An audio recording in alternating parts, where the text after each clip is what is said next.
और उनका वो प्रकट हुए थे एम्स्टर्डम, हॉलैंड जो कंट्री है उधर, नेदरलैंड्स, 1953 आई गेस 53। तो महाराज जो है बेसिकली एक मैनेजमेंट टाइप के फैमिली में उनका बर्थ हुआ और बहुत रिच फैमिली था, मतलब बहुत बड़े बड़े फैसिलिटीज़ थे, बहुत रिच फैमिली में थे महाराज। और उसके बाद में महाराज बचपन से, क्योंकि फैमिली मैनेजमेंट का भी था और दूसरा फैमिली में था म्यूजिशियन थे सब लोग, तो दोनों चीज़ें थी उसमें। तो बट महाराज जो थे वो बचपन से उनके अंदर he was seeking something high, वो कुछ ढूंढ रहे थे अपने लाइफ में, कुछ ऊंचा कुछ करने के लिए। तो उसके बाद में बहुत ही यंग एज में वो लाइक आई थिंक 1920, मतलब 20-21 साल के होंगे कुछ ऐसा, वो उधर से हॉलैंड से ही बाय रोड इस तरफ निकल लिया इंडिया की तरफ। तो अलग अलग कंट्रीज, शायद टर्की आता है बीच में, फिर इधर ईरान आता है, फिर अफ़गानिस्तान भी गए, फिर वहाँ से पाकिस्तान से होते हुए, वाघा बॉर्डर से होते हुए और इंडिया में एंटर किए और सीधा बनारस गए। तो बनारस में एक राम मंदिर था, उसमें राम धुन चल रहा था, श्री राम जय जय राम जय। तो फॉरेनर बॉडी थे, तो मतलब उन्होंने देखा यार अच्छा है, तो कुछ बहुत ही उनको वो अट्रैक्ट किया और उन्होंने उसको पकड़ लिया। तो गिटार था उनके पास, गिटार कैरी करके चल रहे थे, तो हर जगह वही गाते रहते थे, श्री राम जय जय ऐसे करके। उसके बाद में महाराज जो है, तो महाराज का फर्स्ट एक्सपीरियंस कैसे हुआ राम मंत्र से, मतलब भगवान के नाम से, तो ये तो इंडिया में एक्सपीरियंस था। कुछ फर्स्ट एक्सपीरियंसेस बताता हूँ कि कैसे मतलब भगवान कैसे एक भक्त के लाइफ में वो करते हैं, एंटर कैसे करते हैं। तो उनका एक फ्रेंड था, तो उस फ्रेंड के कुत्ते का नाम था कृष्णा। और उस फ्रेंड ने उनको बोला कि मतलब वो फ्रेंड कहीं गया हुआ था, तो वो उन्होंने उसको बोला कि आप थोड़ा इसका ध्यान रखिए। तो वो ऐसे टहलाने के लिए निकले उसको बाहर शाम के टाइम पे, और वो थोड़ा निकल गया, हाथ से कुत्ते होते हैं ऐसे थोड़ा इधर उधर, तो महाराज उसके पीछे भाग रहे हैं, कृष्णा कृष्णा कृष्णा, और वो गली में ऐसे ऐसे घूम रहा है और महाराज कृष्णा कृष्णा कृष्णा। तो महाराज बता रहे थे कि वो मेरा पहला हरिनाम संकीर्तन था, संकीर्तन में कर रहा था कृष्णा कृष्णा कृष्णा, और वो कुत्ता भागे जा रहा है इधर उधर ऐसे कृष्णा। उससे भी पहले महाराज का पहला एक्सपीरियंस हरे कृष्णा मंत्र का कैसे था, एक म्यूजिशियन था उधर हॉलैंड में। तो प्रभुपाद जी के, जब प्रभुपाद जी वेस्ट में गए 1965-66 में, जब प्रभुपाद जी कीर्तन किया करते थे उधर 26 सेकंड एवेन्यू पे, तो उनके उसमें एक हिप्पी, बहुत सारे हिप्पीज आते थे, एक हिप्पी आता था और वो उधर ही एक हारमोनियम पियानो टाइप का था। अभी भी वो 26 सेकंड एवेन्यू में वो बहुत सारी चीज़ें रखी हैं पुरानी, अभी भी वो पियानो है। तो आके उस पर ऐसे ऐसे कीज बजाते रहते थे। तो वही फिर बाद में एम्स्टर्डम गए और उनसे, वो म्यूजिशियन थे, तो उनसे म्यूजिशियन सीखने के लिए या म्यूज़िक पे डिस्कस करने के लिए महाराज उनके पास आए। तो अलग अलग चीज़ें सिखाते रहते थे। वो तो उनके लिए मतलब वो तो ऐसे ही आए थे उधर प्रभुपाद जी के पास, ऐसे ही आए थे, 1-2 दिन रहे चले गए। फिर वैसे म्यूजिशियंस म्यूज़िक सिखाते थे। तो एक दिन उन्होंने कहा मैंने एक स्वामी जी से वो गाना सीखा था, चलो आज उस पर प्रैक्टिस करते हैं। तो उन्होंने कहा ठीक है। तो उस दिन उन्होंने उनको हरे कृष्णा सिखाया। तो ऐसे वो भी इस तरीके से भी हरे कृष्णा मंत्र महाराज को मिला, प्राप्त हुआ। तो ऐसे अलग अलग जगह से। उसके बाद महाराज इंडिया में आ गए थे। तो इंडिया में आने के बाद में महाराज तिब्बत चले गए, बुद्धिज़्म के बारे में क्योंकि काफ़ी सुना था, बुद्धिस्ट लोग होते हैं। तो तिब्बत गए। तो एक बार तिब्बत में वो जो मॉन्क होते हैं वो ऐसे लाइन में लगे हुए थे एक चिकन की शॉप के आगे। तो उनसे पूछा कि आप क्यों लाइन में लगे हो, तो बोले कि हम लोग अगर ये चिकन खाएंगे ना तो इस चिकन को मोक्ष मिलेगा, इसलिए हम लोग ये चिकन का मांस खाने वाले हैं। तो महाराज ने बोला अच्छा है, मोक्ष मिलेगा तो ऐसा करो आप एक दूसरे को खाओ ना, जिससे एक दूसरे को मोक्ष मिल जाएगा। और इस तरीके से महाराज को सामने आ गया कि ये हाई फिलॉसफी नहीं है भाई, अगर चिकन को तुम मोक्ष दिला सकते हो तो एक दूसरे को क्यों नहीं खा रहे।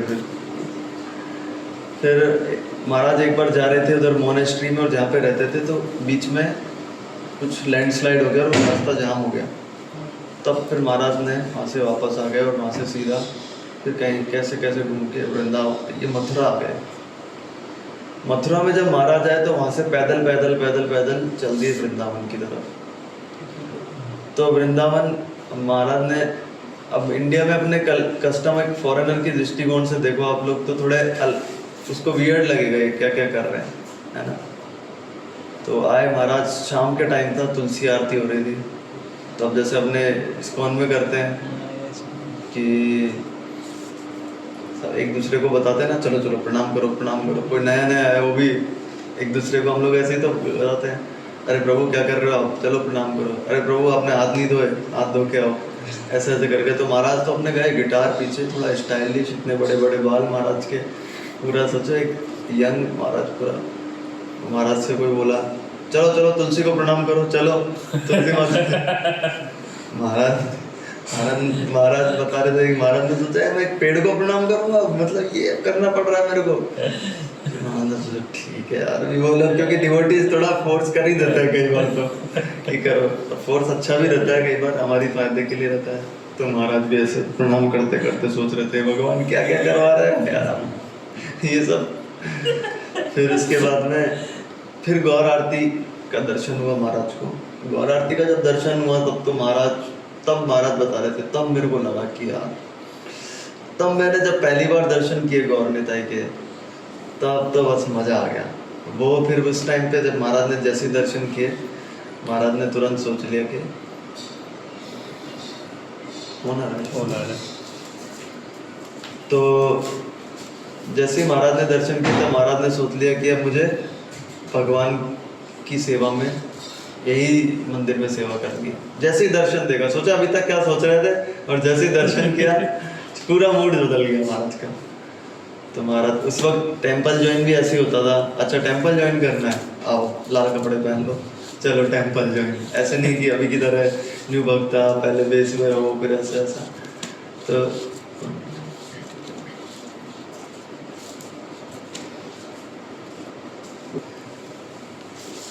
तो उसके बाद में महाराज जैसे ज्वाइन किए, तो महाराज को ज्वाइन करते ही महाराज तो फिर पूरा सेवा में ही पूरा ऐसे ज़बरदस्त लग गए। फिर मतलब ऐसा ज्वाइन करने के बाद ऐसा नहीं कि क्या है क्या नहीं।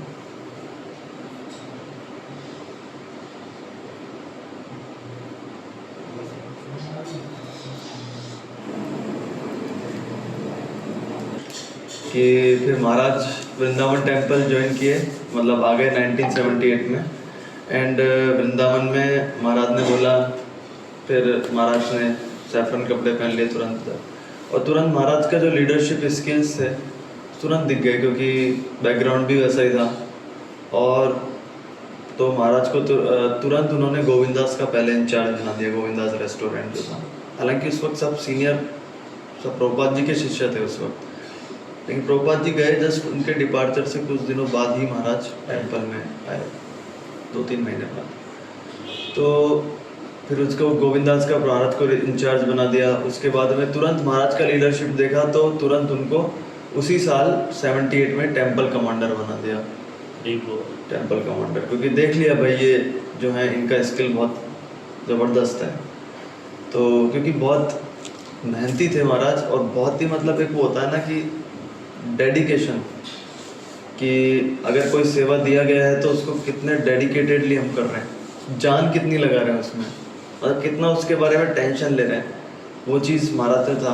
कभी कभी गोविंदास में ऐसा भी हो जाता था, इनिशियल डेज में एकदम से 15 लोग आ गए, अब क्या करें, तो रोटी पे रोटी, वहाँ पे नॉर्थ इंडिया में रोटी खाते हैं ज़्यादातर, तो महाराज खुद ही फिर कभी कभी रोटी बनाने के लिए भी चले जाते थे गोविंदास के इंचार्ज हैं, तो वर्कर के साथ रोटी बना रहे हैं, हाँ भाई जल्दी जल्दी दो। तो ऐसे करके महाराज ने टेंपल कमांडर का सेवा किया, तो उसमें पूरा टेंपल मैनेज करना। तो महाराज को अभी वृंदावन जो मंदिर है सब पता है कि कौन सी नीचे से गटर की नाल किधर से जा रहा है पाइप, क्योंकि उन्हीं के सामने कंस्ट्रक्शन सब हो रहा था। इनिशियली टेंपल ओपन हो गया था, लेकिन कंस्ट्रक्शन जो है वो धीरे धीरे बाद में होता रहा। तो उनको सब पता है कौन सी लाइन इलेक्ट्रिसिटी की कहाँ जा रही है, क्योंकि सब उन्होंने ही फिट करवाई है। ऑल्टर में कहाँ से क्या जा रहा है, कौन सा क्या हो रहा है, सब उनको पता था।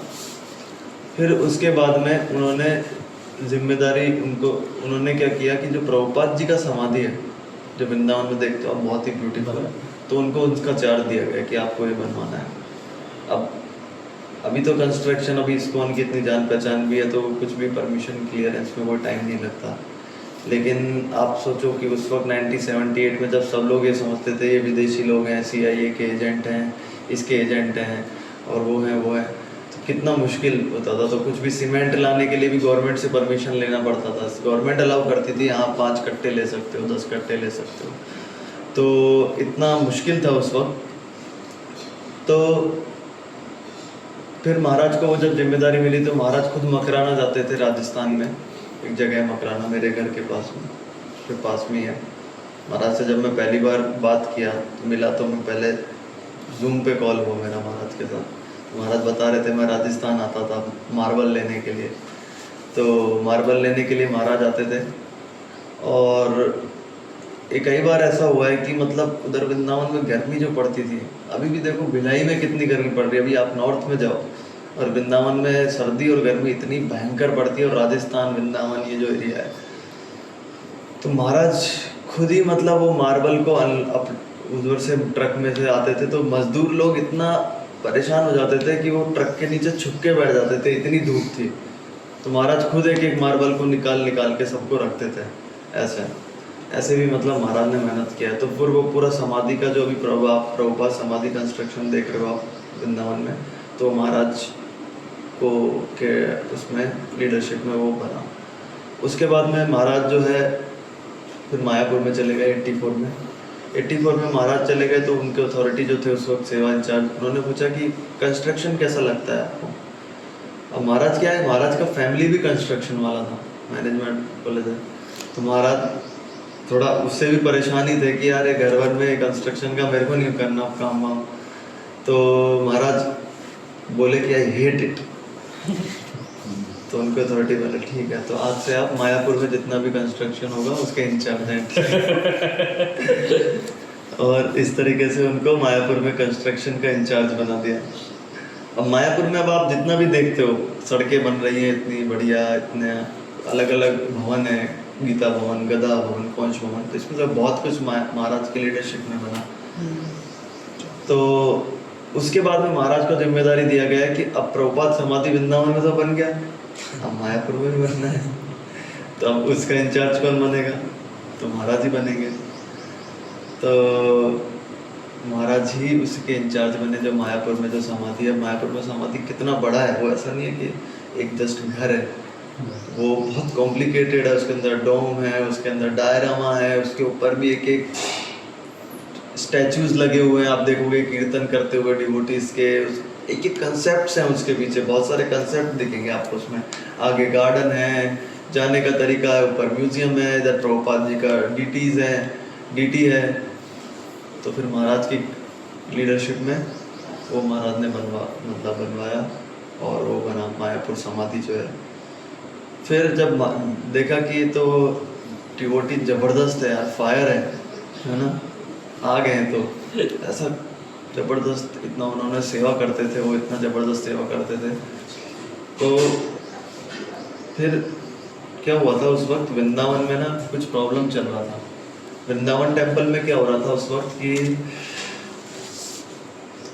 बहुत सारे माफिया लोगों ने कब्जा कर लिया था हमारे मंदिर में।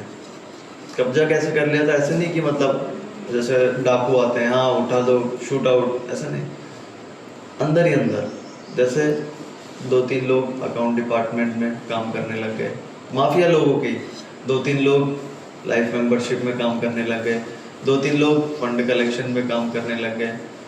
तो क्या होता था कि जो भी लक्ष्मी आता था वृंदावन मंदिर में, वो लक्ष्मी कहाँ जाता था, उन माफिया लोगों की जेब में जाता था, क्योंकि हर जगह उनके लोग काम कर रहे हैं। तो मान लो टोटल टेम्पल में एक्चुअल जो खर्चा हो रहा है वो हो रहा है 10 रुपए का एक महीने का, तो बिल कितने का बनता था? 100 रुपए का। बिल 100 रुपए का बनता था, और 90 रुपए कहाँ जाते थे? किसी के इसके पॉकेट में गया 10,000, 20,000 उसके पॉकेट में गया। इवन ब्रह्मचारी जो रहते थे आश्रम में वो भी ऐसा करने लग गए थे कि 30,000 हर महीने का, 5,000 10,000 उनका बंधा हुआ था, ये वो लोग करते रहते थे। तो इस तरीके से महाराज जो थे, सॉरी, उस वक्त वृंदावन टेम्पल पे कब्जा हो गया। अब कोई कुछ क्या कर सकता है बताओ? जब मान लो अंदर से ही पूरा कब्जा कर लिया, वहाँ पे लोकलाइट लोग भी मिले हुए हैं, लोकल ब्रह्मचारी मिले हुए हैं, कोई कुछ नहीं कर पा रहा था। तो भाई ये हुआ कि यार किसको भेजा जाए जो मतलब क्लीन भी कर सके, और जो इन लोगों से कौन पंगा लेगा भाई। तो फिर जीबीसी ढूंढने लगे कि कौन हमारे इधर मंदिर में कौन है ऐसा कौन। तो भाई आया नाम महाराज का, इनको लेके आओ, अब तो यही कर सकते हैं जो कर सकते हैं।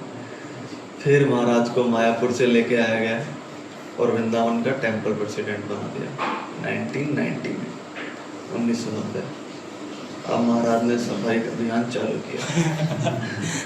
अब सफाई अभियान भी ऐसे चालू कैसे करे? चालू ऐसे धीरे धीरे धीरे धीरे एक को हटाया, दूसरे को आइडेंटिफाई किया, अकाउंट्स का थोड़ा सा क्लियर किया कि कितने खर्चा हो रहा है, क्या हो रहा है, क्या हो रहा है। धीरे धीरे धीरे धीरे क्लीन कर दिया।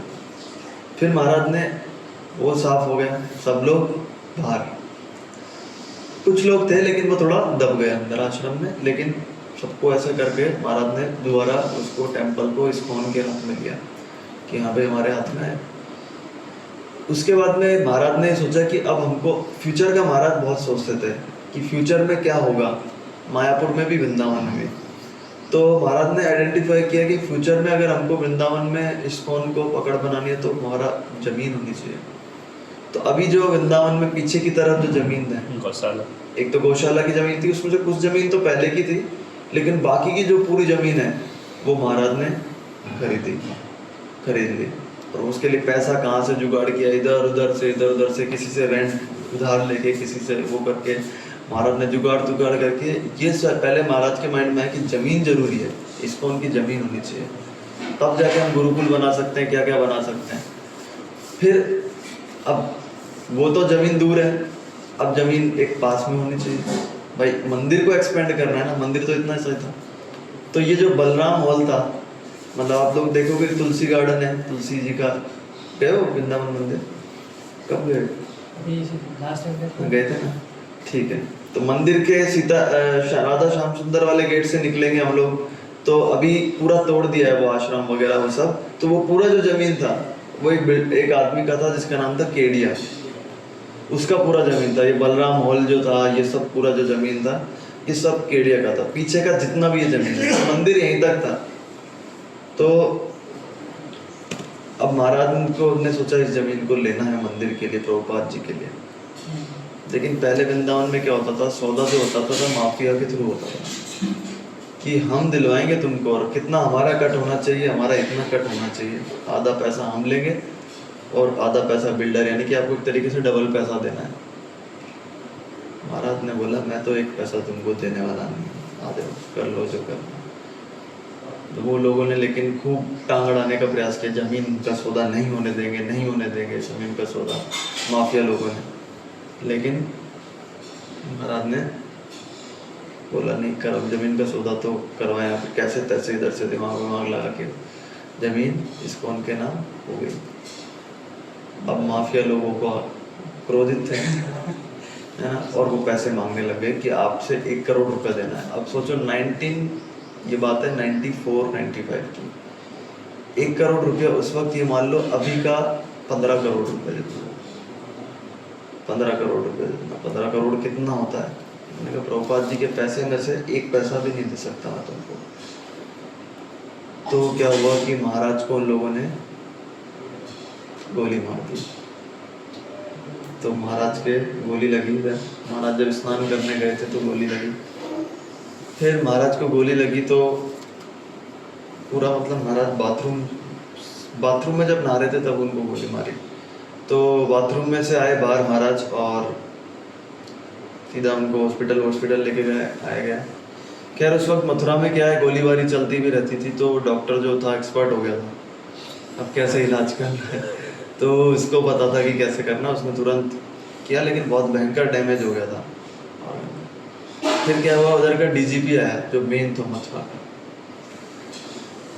उसने बोला कि एक्चुअली सबको पता था किसने गोली मारी है, और उसने कहा महाराज से, देखो अभी ऐसा है जी, मथुरा की भाषा में बोला, मतलब जो उधर हरियाणा की भाषा होती है, कि तन्ने भी पता है किसने मारा है, मन्ने भी पता है किसने मारा है तुम्हें भी पता है, मुझे भी पता है, लेकिन मैं कुछ नहीं कर सकता जो बात है कि मैं कुछ नहीं कर सकता, तो लेकिन मैं एक चीज कर सकता हूँ। उसने कहा आपका हाथ दीजिए। महाराज ने ऐसे किया, उसने अपनी पिस्तौल निकाली और महाराज के हाथ में दे दी।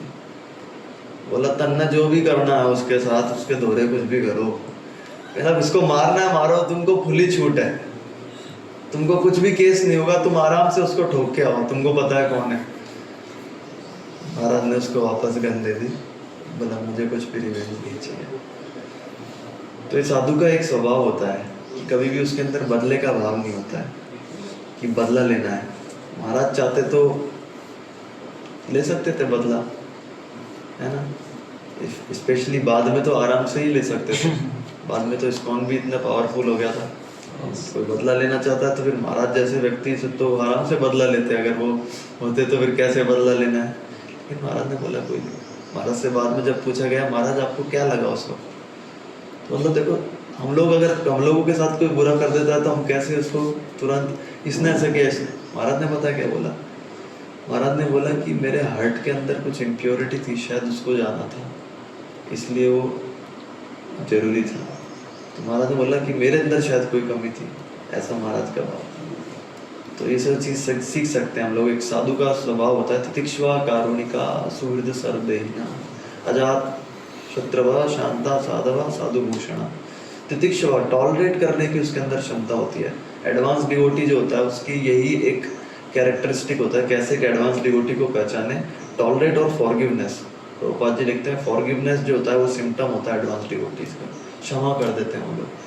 तो महाराज ने उसको क्षमा कर दिया, कोई बात नहीं, कुछ नहीं करेंगे, पुलिस को भी नहीं बोला, ना केस दर्ज कराया कोई बात।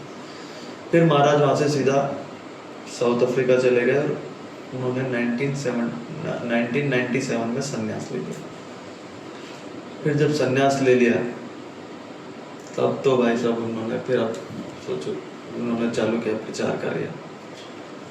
अब प्रचार कार्य उन्होंने चालू किया साउथ अफ्रीका में, जर्मनी में, उनका जो होम टाउन कंट्री है एम्स्टर्डम में, और चेक रिपब्लिक में, ऐसे ऐसे कंट्रीज जो बहुत कॉम्प्लिकेटेड कंट्रीज हैं, है ना, जिनकी भाषा भी अलग अलग है।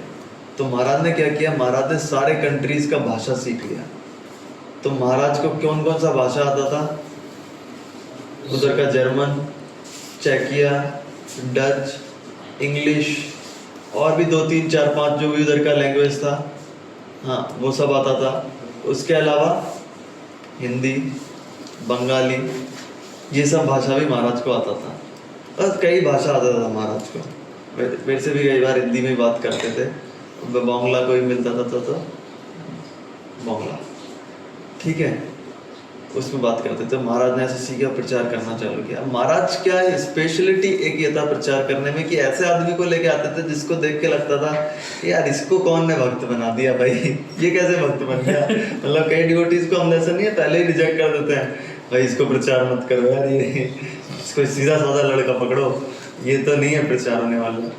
तो महाराज का एक ये था कि वो मतलब जो जैसे चैतन्य महाप्रभु के बारे में क्या बोलते हैं, पतित पावन हेतु तब अवतार। जो पतित लोग हुएंगे उसकी चैतन्य महाप्रभु पहले उसकी उद्धार करेंगे। तो महाराज वही मर्सी को मतलब कैरी करके लेके गए। तो महाराज तो खैर उनकी सेवा जो की है उन्होंने, कई साल वृंदावन में रहे, कई साल मायापुर में रहे, 2 ही धाम में रहे, और धाम की सारी जो कृपा जो इकट्ठा किया 20 साल तक, वो सारी कृपा को अब ले जाके बांटना चालू किया महाराज ने। 20 साल में सेवा किया, धाम का ही सेवा किया। वृंदावन का जितना कंस्ट्रक्शन हुआ वो उन्होंने देखा मायापुर का जो कंस्ट्रक्शन हुआ, ये हुआ, दोनों धामों को डेवलप करवाया। उसके बाद में अब बाहर निकल गए पूरे विश्व भर में प्रचार करने के लिए। तो विश्व भर में प्रचार किया महाराज ने ऐसे ऐसे कंट्रीज में, साउथ अफ्रीका में स्पेशली। साउथ अफ्रीका के वो लोग जो होते हैं, स्पेशली अफ्रीकन जो लोग होते हैं, तो वो लोग बड़े खतरनाक होते हैं। वो किसी गोरी चमड़ी वाले को देख लेते हैं तो फिर वो तो वो सब ऐसे ऐसे करके बात करते हैं वो लोग, और सीधा मुक्का मारते हैं वो। उन लोगों को भी महाराज ने भक्ति में लेके आया, और कई सारे महाराज के डिसाइपल्स हैं जो अफ्रीकन ओरिजिन के हैं, तो वो महाराज के उनको भक्त बनाया। जर्मनी में बहुत सारे भक्त हैं। जर्मन जो लोग होते हैं वो भी खतरनाक होते हैं। जर्मनी में हिटलर के जो सगे संबंधी हैं वो लोग। तो और महाराज ने बहुत सारे टेम्पल्स, उस वक्त क्या होता था कि टेम्पल्स बेच दिया करते थे डिवोटीज, नहीं हो रहा है यार छोड़ो, बेच देते हैं। लेकिन महाराज ने बहुत सारे टेम्पल्स को बिकने से बचाया। स्पेन का एक टेम्पल था वो महाराज ने बचाया, ऐसे ऐसे करके। फिर महाराज ने इस तरीके से प्रचार करना चालू किया। फिर महाराज जो है मायापुर में TOVP का जो कमेटी है उसके भी चेयरमैन थे, और वृंदावन एग्जीक्यूटिव बोर्ड है उसके भी चेयरमैन थे महाराज। जो वृंदावन में देख रहा है कि कैसे डेवलप करना है, उसके भी चेयरमैन। और महाराज के कीर्तन जो हैं, कीर्तन तो आप लोगों ने भी सुना है सबने। कीर्तन जब होता था तो मान लो आप सोच के गए कि यार आज नहीं नाचूंगा, आज कुछ भी हो जाए ऐसे ही बैठा रहूँगा, आपको पता भी नहीं लगेगा कि कब आप ऐसे खड़े हो गए और आप ऐसे ऐसे ऐसे ऐसे नाचने लग गए, पता भी नहीं लगेगा आपको। चाहे आप सोच के जाओगे कि आज तो नहीं नाचूंगा भाई, ऐसा कीर्तन होता था ना। और वो ऐसा लगता था, मतलब पहले मैंने कीर्तन सुना था ऑडियो में, मैं ज़्यादा नहीं सुना था महाराज को, लेकिन पहले मैंने सुना था तो मैं ठीक है, बट मेरा फेवरेट तो आइंदर प्रभु, मैं ऐसा बोलता था। लेकिन महाराज का जब मैंने लाइव कीर्तन सुना, ऑफकोर्स आइंदर प्रभु तो है ही, लेकिन लाइव कीर्तन जब सुना मैंने महाराज का, बाप रे, ऐसा लग रहा था कि ये पूरा हॉल में आग लगी हुई है। इतनी भयंकर वो एनर्जी रहती थी ना उसमें, इतना भयंकर एनर्जी। तो वो कीर्तन का एक एक्सपीरियंस था महाराज का, और बहुत ज़बरदस्त कीर्तन करते थे महाराज। और महाराज जो थे, लेक्चर महाराज के बहुत अच्छे होते थे, आपने अभी भी देखा होगा कुछ क्लिप्स महाराज के लेक्चर्स, कैसे मतलब वो हार्ट से बोलते थे, और उनके रियलाइजेशंस इतने डीप होते थे। सोचो कोई धामवासी है, हम लोग धाम में जाके कितना रिचार्ज हो जाते हैं, कोई धाम में ही सेवा किया है, तो धाम में सेवा करना बहुत मुश्किल है। धाम जाके घूम के आना तो बहुत आसान है, लेकिन धाम एक्चुअली किसी को इतना रहने भी नहीं देता, क्योंकि उनको पता है कि अपराध हुआ है इनसे। लेकिन धाम में वो सेवा की है इतने साल। तो महाराज के जो लेक्चर होते हैं वो भी बहुत, महाराज के बुक्स बहुत अच्छे हैं। उन्होंने वो बुक्स में से एक एक जो लाइन अगर कोई उसमें भी मेडिटेट करे तो बहुत अच्छे हैं। तो कुछ बुक्स भी हैं, ऑडियो क्या बोलते हैं, PDF फॉर्म में भी है, आप लोगों को कुछ चाहिए होगा तो मैं दे सकता हूँ। तो ऐसे करके महाराज का भी एक ऐप भी वो हुआ है, क्या बोलते हैं, लॉन्च हुआ है। तो आप लोग चाहो तो वो एप्लीकेशन भी डाउनलोड कर सकते हो। क्या नाम से एप्लीकेशन? कदम कानन स्वामी करके एप्लीकेशन लॉन्च हुआ है, जिसमें सारे कीर्तन, मतलब कीर्तन से महाराज के लेक्चर्स हैं, वो आप लोग सुन सकते हो महाराज के। उधर कदम कानन स्वामी महाराज आजकल में कुछ रिलीज हुआ है। तो ऐसा करके महाराज का ग्लोरीज है। महाराज लास्ट डेज में फिर महाराज को पता लगा कि कैंसर है महाराज को, एक्चुअली कैंसर था महाराज को, हेल्थ तो गिरता ही जा रहा था। तो महाराज ने ये नहीं सोचा कि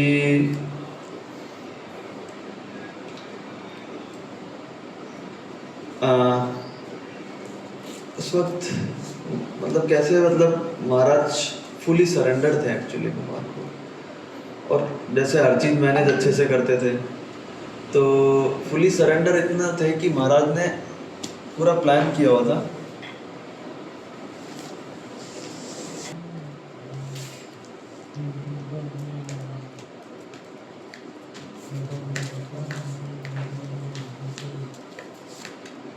महाराज को डॉक्टर ने बताया कि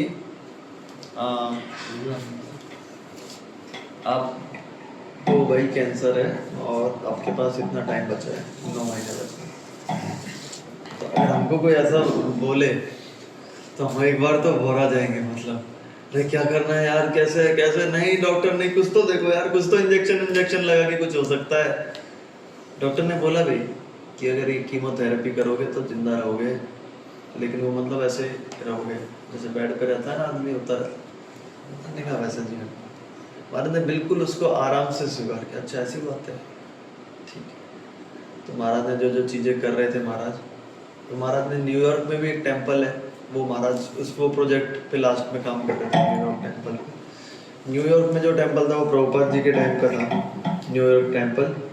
तो महाराज उस प्रोजेक्ट पे काम कर रहे थे, उसको डेवलप कर रहे थे। महाराज के पास इतने इनोवेटिव आइडियाज थे कि यहाँ पे कैसे कैसे प्रीच कर सकते हैं, क्योंकि महाराज का ब्रेन हमेशा प्रचार करे। और वो क्यों महाराज इतना इतना ब्रेन क्यों काम करता था महाराज का सेवा में, क्योंकि महाराज का एकमात्र यही लक्ष्य था कि भगवान को कैसे प्रसन्न किया जाए। तो भगवान उनको बुद्धि देते थे कैसे प्रसन्न करना है उसके। तो महाराज का वो सब था। उसके बाद में महाराज ने चीज़ों को निपटा के फिर वृंदावन आ गए। वृंदावन में भी अब आप क्या हुआ था कि मैं भी गया था वृंदावन में, तब मैं महाराज से पहली बार मिला जब महाराज उधर आए थे। तो अब महाराज को जब देखा लोगों ने कीर्तन करते करते, है ना भाई, इनके छाती में और नीचे के पार्ट्स में भी ट्यूमर्स हैं, कम से कम 100 से ऊपर ज़्यादा कैंसर के ट्यूमर्स थे। ये तो बात थी मेडिकल वालों से, डॉक्टर के डायग्नोसिस से। अब महाराज को वहाँ पे कीर्तन करते हुए देखा तो भाई बिल्कुल लग ही नहीं रहा है। तो इतना 1.5 घंटा 2 घंटा इतनी एनर्जी के साथ कीर्तन, वो भी हारमोनियम भी बजाना है, कीर्तन भी करना है। तो लोगों को, कई लोग तो बोले कि नहीं नहीं ऐसा कुछ भी नहीं है, क्योंकि एनर्जी से लग ही नहीं रहा था। और उनका ग्लो था जो फेस पे, तो वैसा नहीं था। तो महाराज फुल अपना लेकिन एनर्जी से कीर्तन करते थे, हमको लेके जाते थे अलग अलग जगह वृंदावन में, और परिक्रमा पे मतलब, और वहाँ पे कीर्तन करते थे, लेक्चर देते थे। तो लगभग 3-3 घंटे का प्रोग्राम होता था। मैं कीर्तन करता हूँ, जैसे मान लो कभी यहाँ पे हारमोनियम के साथ, आधा पौन घंटे में तो भाई ऐसा हो जाता है तो भाई थक गए चलो। तो महाराज तभी भी इतना करते थे, और महाराज सबसे मिलते थे, और सबों के साथ बहुत ही अच्छा, मतलब महाराज का फ्रेंडली रिलेशनशिप था। और इतना सब कुछ उन्होंने वृंदावन के लिए किया, तो भी वो बिल्कुल आसक्त नहीं थे, मतलब ऐसा कि देखो ये मैंने किया है, ये मैंने ऐसे किया है, कभी ऐसा नहीं था। ये भी मैंने बनवाया, ये भी मैंने बनवाया, ऐसा कुछ नहीं था। महाराज बिल्कुल डिटैच्ड वे में थे अंदर। तो महाराज इतना अच्छे से मैनेज करते थे। तो महाराज ये भी मैनेज करके गए कि मेरा डिसअपियरेंस डे कैसे बनाना है, उसमें क्या क्या मेन्यू बनेगा। तो एक काम करना, जैसे मतलब सोचो महाराज क्या क्या डिस्कस कर रहे हैं, अभी है बैठे हुए चेयर पे, बता रहे हैं कि एक काम करना, उस दिन अभी मैं जाऊंगा जिस दिन, उस दिन वो बनवा देना, क्या नाम से, क्या होता है, दही का बनता है ना, दही वाला, नहीं नहीं, दही चीड़ा, श्रीखंड, हाँ श्रीखंड बनवा देना, पनीर का सब्जी होना चाहिए एक दिन। और डिसाइपल बोले महाराज क्या बता रहे हो आप, कब की बात बता रहे हो, अभी कुछ फंक्शन है क्या, उस दिन की बता रहे हो क्या, गौर पूर्णिमा के दिन कुछ करना है क्या, कुछ फंक्शन वगैरह। नहीं नहीं नहीं, मैं जा रहा हूँ ना अभी, तो उस दिन करना है। भाई साहब डिसाइपल ऐसे बुरा, ये क्या लिख रहा हूँ मैं मेन्यू, मतलब किस दिन का मेन्यू लिख रहा हूँ। महाराज पूरा बता रहे हैं कि पहले इधर से लेके जाना मेरे को, इधर से पूरा सब कुछ मैनेज करके गए महाराज। जाने से पहले भी महाराज बोल दिए अपने डिसाइपल्स को कि ये इस जगह मतलब मेरे को समाधि लेना है, और जाने से 2 दिन पहले ही बोल दिए उधर खोदना चालू कर दो। डिसाइपल भी, सब लोग सोचो क्या हो रहा होगा कि महाराज तो अभी इधर कैसे होगा। लेकिन महाराज गौर पूर्णिमा के अगले दिन, गौर पूर्णिमा का अगले दिन होता जगन्नाथ मिश्रा फेस्टिवल। गौर पूर्णिमा सेलिब्रेट करके महाराज जब डिपार्ट कर रहे थे, तो उन्होंने पूरा अपने गोवर्धन के, उनके पास शिला थी, तो गोवर्धन की शिला की पूजा की उन्होंने। और उन्होंने पहले ही बोला, वो सब चीज़ प्लान था उनका, क्या करना है, कैसे जाना है। उन्होंने पहले बोला हुआ था बीबी गोविंद महाराज को बुला लेना कीर्तन करने के लिए, मैं जाऊँगा। तो बीबी गोविंद महाराज आ गए, उसी वक्त फ़ोन कर दिया। बीबी गोविंद महाराज कीर्तन कर रहे हैं, उनके आसपास उनके गुरु महाराज शिला जयद्वैत स्वामी महाराज हैं, जिन्होंने प्रभुपाद जी के सारे बुक्स एडिट किए हैं, और ये सब उनके आसपास खड़े हुए थे। और महाराज ने गोवर्धन की पूजा की, ऐसे आरती दिखाया, ऐसे आरती भी लिया। उसके बाद में महाराज के आसपास कीर्तन कर रहे थे सब लोग। महाराज ने अपनी गोवर्धन की शिला को देखते हुए फिर 12:07-8 के आसपास वो डिपार्ट कर गए। उसी तिथि पे, उसी दिन, मतलब उसी टाइम पे श्री तुकाराम महाराज जो है वो भी उसी वक्त शरीर छोड़े थे, उसी तिथि के थे। तो सेम और वही टाइम पे एग्जैक्ट। और महाराज जो थे वो कभी कभी अपने डिसाइपल्स के घर जाते थे, तो तुकाराम महाराज का एक वीडियो है यूट्यूब पे, मतलब एक मूवी का, जिसमें तुकाराम महाराज वैकुंठ जब जा रहे हैं तो उससे पहले सबको बुला रहे हैं, अरे मैं जा रहा हूँ ऐसे ऐसे करके, मराठी में बोल बोल के, अमी जाता आमच्या गाँव, अमी जाता आमच्या गाँव, मैं चल रहा हूँ ऐसे करके। तो महाराज बार बार वो वीडियो को देखा करते थे। कभी भी अपने डिसाइपल के घर जाते थे तो टीवी पे यूट्यूब कनेक्ट करके वो चला देते थे, वो देखा करते थे। तो तुकाराम महाराज कीर्तन भी करते थे, अभंग वगैरह गाते थे, और महाराज भी तो कीर्तन करते थे, और ऐसे करके महाराज डिपार्ट करके गए। तो आज उनका व्यास पूजा सेलिब्रेशन है, तो हम लोग महाराज से प्रार्थना करेंगे कि महाराज जिस एनर्जी के साथ उन्होंने अपनी एनर्जी का लास्ट ड्रॉप भी मतलब भगवान की सेवा में दिया, और जिस कन्विक्शन के साथ उन्होंने life long Krishna conscious practice किया, कितने स्ट्रगल आए होंगे, क्या क्या स्ट्रगल नहीं आए।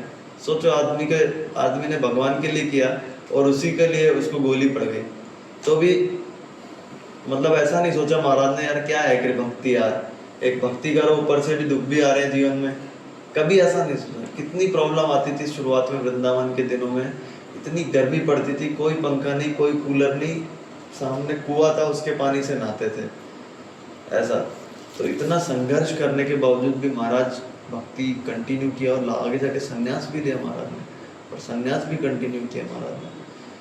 तो हम लोग भी ऐसे कुछ करें प्रभुपाद जी के लिए, जैसे महाराज ने जो समाधियों को कंस्ट्रक्शन करवाना, इस्कॉन में कंस्ट्रक्शन करवाना, एक घर बनाने में आदमी का जीवन निकल जाता है, स्पेशली इतने बड़ी चीज़ें बनवाना, कितना मेहनत लगा हुआ। तो हम लोग भी महाराज से इंस्पिरेशन सीख करना चाहिए।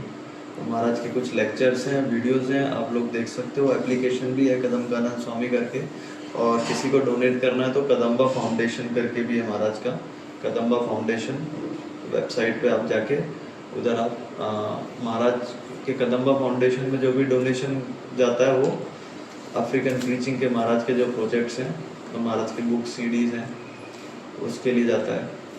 तो आप लोग वो भी कर सकते हो। और यस, सो यहीं पे मैं विराम देता हूँ। हिज होलीनेस कदम्बानंद स्वामी महाराज की जय। हिज होलीनेस कदम्बानंद स्वामी महाराज की जय। हिज होलीनेस कदम्बानंद स्वामी महाराज की जय। श्रील प्रभुपाद की जय। तो अभी हम लोग पुष्पांजलि करेंगे, और ऑनलाइन